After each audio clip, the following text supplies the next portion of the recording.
NEET தாள் கசிவில் லட்சக்கணக்கான மாணவர்களின் கனவு சிதறுகிறது என்று மாணிக்கம் தாகூர் எம்பி தெரிவித்திருக்கிறார். நீட் தாள் கசிவில் லட்சக்கணக்கான மாணவர்களின் கனவு சிதறுவதாக மாணிக்கம் தாகூர் தெரிவித்திருக்கிறார். மேலும் எதிர்க்கட்சித் தலைவர் உதயநிதி ஸ்டாலின் எடப்பாடி பழனிசாமி குறித்து மாணிக்கம் தாகூர் விமர்சனம் செய்திருக்கிறார். அதனை அண்மை செய்தியாக நாம் பார்த்துக் கொண்டிருக்கிறோம். எதிர்க்கட்சித் தலைவர் உதயநிதி ஸ்டாலின் மற்றும் எடப்பாடி பழனிசாமியை மாணிக்கம் தாகூர் எம்பி விமர்சனம் செய்திருக்கிறார். 4வது முறையாக பெட்ரோல் விலை உயர்ந்து சாமானிய மக்கள் தினமும் சுமையடிக்கிறார்கள் என்றும் மாணிக்கம் தாகூர் எம்பி தெரிவித்திருக்கிறார். விவரங்களை செய்தியாளர் செலினா வழங்க கேட்கலாம். செலினா, மாணிக்கம் தாகூர் எம்பி என்ன தெரிவித்திருக்கிறார்? சட்டமன்ற தேர்தலுக்கு முன்பும் கூட திமுகவிற்கு எதிராகவே தொடர்ச்சியாகவே மாணிக்கம் தாகூர் பல்வேறு கருத்துக்களை தெரிவித்து வந்தார். சட்டமன்ற தேர்தலுக்கு பிறகாக திமுக கூட்டணியிலிருந்து காங்கிரஸ் விலகி தற்பொழுது தாவேகாவுடன் கூட்டணி அமைந்திருக்கக்கூடிய நிலையில் தொடர்ச்சியாகவே உதயநிதி ஸ்டாலின் குறித்தாகவும் திமுக குறித்தாகவும் அதிமுக தொடர்பாகவும் பல்வேறு விமர்சனங்களை முன்வைத்து வரக்கூடிய நிலையில்தான் தற்பொழுது தனது எக்ஸ் வலைதளத்தில் ஒரு பதிவொன்றை செய்திருக்கிறார். அதில் குறிப்பாக நீட் தாள் கசிவால் லட்சக்கணக்கான மாணவர்களின் கனவு என்பது சிதைக்கிறது எனவும் 4வது முறையாக பெட்ரோல் விலை உயர்ந்து சாமானிய மக்களின் நிலை என்பது தினமும் சுமையடிக்கிறார்கள் எனவும், ஆனா நம்ம எப்பவும் பேசுவோம் என்ற தலைவர்கள் மட்டும் டீப் சைலன்ஸ் மோட்ல இருப்பதாக தெரிவித்திருக்கிறார். குறிப்பாக உதயநிதி ஸ்டாலின் மற்றும் எடப்பாடி பழனிசாமி ஆகியோர் அமைதியாக இருப்பதாக இந்த பதிவில் தெரிவித்திருக்கிறார். ஒருத்தராவது ஒரு வார்த்தையாவது சொன்னீங்களா என்ற கேள்வியும் எழுப்பியிருக்கிறார். மக்கள் பிரச்சனை வந்தால் மௌனமும், அதே போல அரசியல்னு வந்தா மைக்கை பிடித்து பேட்டி என்று தொடர்ச்சியாகவே இது போன்ற செயலில் ஈடுபட்டு வருவதாக தெரிவித்திருக்கிறார். தமிழக மக்கள் கேட்கிறார்கள், இந்த அமைதிக்கு காரணம் என்ன, அல்லது மேலிருந்து பேசக்கூடாது என்று குரூப் கால் ஆர்டர் வந்துருச்சா என்றும் கேள்வியை எழுப்பியிருக்கிறார்.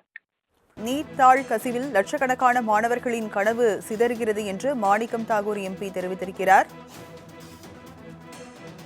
நீட் தாள் கசிவில் லட்சக்கணக்கான மாணவர்களின் கனவு சிதறுவதாக மாணிக்கம் தாகூர் தெரிவித்திருக்கிறார். மேலும் எதிர்க்கட்சித் தலைவர் உதயநிதி ஸ்டாலின் எடப்பாடி பழனிசாமி குறித்து மாணிக்கம் தாகூர் விமர்சனம் செய்திருக்கிறார். அதனை அண்மை செய்தியாக நாம் பார்த்துக் கொண்டிருக்கிறோம். எதிர்க்கட்சித் தலைவர் உதயநிதி ஸ்டாலின் மற்றும் எடப்பாடி பழனிசாமியை மாணிக்கம் தாகூர் எம்பி விமர்சனம் செய்திருக்கிறார். 4வது முறையாக பெட்ரோல் விலை உயர்ந்து சாமானிய மக்கள் தினமும் சுமையடிக்கிறார்கள் என்றும் மாணிக்கம் தாகூர் எம்பி தெரிவித்திருக்கிறார். விவரங்களை செய்தியாளர் செலினா வழங்க கேட்கலாம். செலினா, மாணிக்கம் தாகூர் எம்பி என்ன தெரிவித்திருக்கிறார்?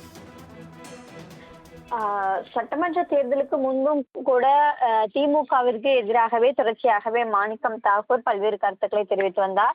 சட்டமன்ற தேர்தலுக்கு பிறகாக திமுக கூட்டணியிலிருந்து காங்கிரஸ் விலகி தற்பொழுது தாவேகாவுடன் கூட்டணி அமைந்திருக்கக்கூடிய நிலையில் தொடர்ச்சியாகவே உதயநிதி ஸ்டாலின் குறித்தாகவும் திமுக குறித்தாகவும் அதிமுக தொடர்பாகவும் பல்வேறு விமர்சனங்களை முன்வைத்து வரக்கூடிய நிலையில்தான் தற்பொழுது தனது எக்ஸ் வலைதளத்தில் ஒரு பதிவொன்றை செய்திருக்கிறார். அதில் குறிப்பாக நீட் தாள் கசிவால் லட்சக்கணக்கான மாணவர்களின் கனவு என்பது சிதைக்கிறது எனவும், 4வது முறையாக பெட்ரோல் விலை உயர்ந்து சாமானிய மக்களின் நிலை என்பது தினமும் சுமையடிக்கிறார்கள் எனவும், ஆனா நம்ம எப்பவும் பேசுவோம் என்ற தலைவர்கள் மட்டும் டீப் சைலன்ஸ் மோட்ல இருப்பதாக தெரிவித்திருக்கிறார். குறிப்பாக உதயநிதி ஸ்டாலின் மற்றும் எடப்பாடி பழனிசாமி ஆகியோர் அமைதியாக இருப்பதாக இந்த பதிவில் தெரிவித்திருக்கிறார். ஒருத்தராவது ஒரு வார்த்தையாவது சொன்னீங்களா என்ற கேள்வியும் எழுப்பியிருக்கிறார்.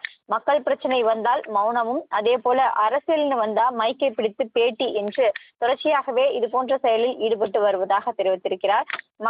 தமிழக மக்கள் கேட்கிறார்கள், இந்த அமைதிக்கு காரணம் என்ன, அல்லது மேலிருந்து பேசக்கூடாது என்று குரூப் கால் ஆர்டர் வந்துருச்சா என்றும் கேள்வியை எழுப்பியிருக்கிறார்.